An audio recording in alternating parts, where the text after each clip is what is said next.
മിശിഹായിൽ പ്രിയമുള്ള സഹോദരീ സഹോദരന്മാരെ, പ്രിയമക്കളെ, ഇന്നേ ദിവസം യോഹന്നാൻ അറിയിച്ച നമ്മുടെ കർത്താവ് ഈശോ മിശിഹായുടെ പരിശുദ്ധ സുവിശേഷം 17-ാം അധ്യായം 9-ാമത്തെ വാക്യം.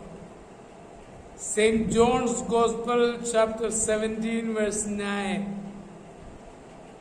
ഞാൻ അവർക്ക് വേണ്ടിയാണ് പ്രാർത്ഥിക്കുന്നത്, ലോകത്തിന് വേണ്ടിയല്ല. അങ്ങ് എനിക്ക് തന്നവർക്ക് വേണ്ടിയാണ് പ്രാർത്ഥിക്കുന്നത്. എന്തെന്നാൽ അവർ അവിടുത്തേക്കുള്ളവരാണ്, എനിക്കുള്ളതെല്ലാം അങ്ങയുടേതാണ്.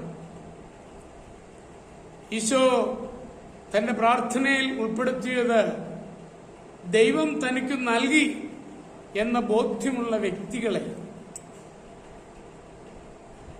ഈ ലോകത്തിലെ ഏറ്റവും വലിയ സങ്കടം ഏതാണ്?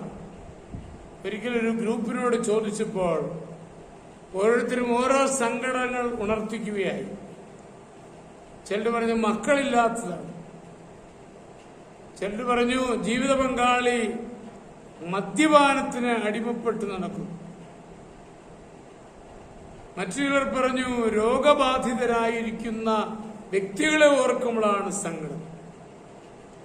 എന്നാൽ ഒരു പ്രായമുള്ള അപ്പൻ പറയുകയായിരുന്നു, ഏറ്റവും വലിയ സങ്കടം ഞാൻ ഓമനിച്ചു വളർത്തിയ എന്റെ മക്കള് തമ്പുരാന്റെ വഴിവിട്ട് സ്വന്തം വഴികൾ സ്വീകരിച്ചുകൊണ്ട് തന്നിഷ്ടം പോലെ പ്രവർത്തിച്ചപ്പോഴാണ് എനിക്ക് ഏറ്റവും കൂടുതൽ വേദനയുണ്ടായത്.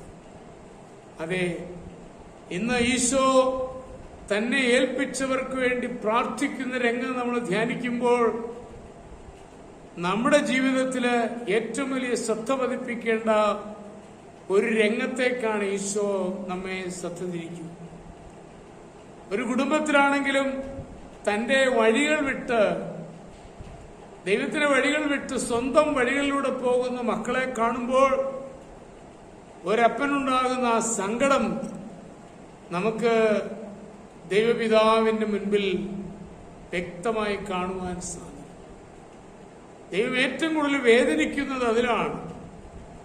മറ്റു സങ്കടമല്ലെന്നല്ല, പക്ഷേ സ്വന്തം വഴികൾ സ്വീകരിച്ചുകൊണ്ട് ദൈവത്തിന്റെ വഴികൾ വിട്ട് മുൻപോട്ട് പോകുമ്പോൾ ലോകത്തിൽ നിന്ന് അവരെ എടുക്കണമെന്നല്ല, അവരെ വിശുദ്ധീകരിക്കണം, അവരെ ദൈവത്തിനതാക്കി മാറ്റണം. അതാണ് ഇവിടെ ഈശോ പ്രാർത്ഥിക്കുന്നത്.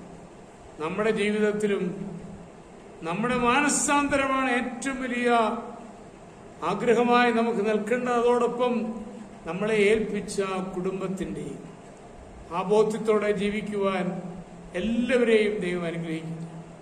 നമ്മുടെ കർത്താവ് ഈശോ മിശിഹായുടെ കൃപയും പിതാവായ ദൈവത്തിന്റെ സ്നേഹവും പരിശുദ്ധാത്മാവിന്റെ സഹവാസവും നിങ്ങളോടുകൂടി ധാരാളമായിട്ടുണ്ടായിരിക്കും, എപ്പോഴും എപ്പോഴും എന്നേക്കും. ആമേൻ.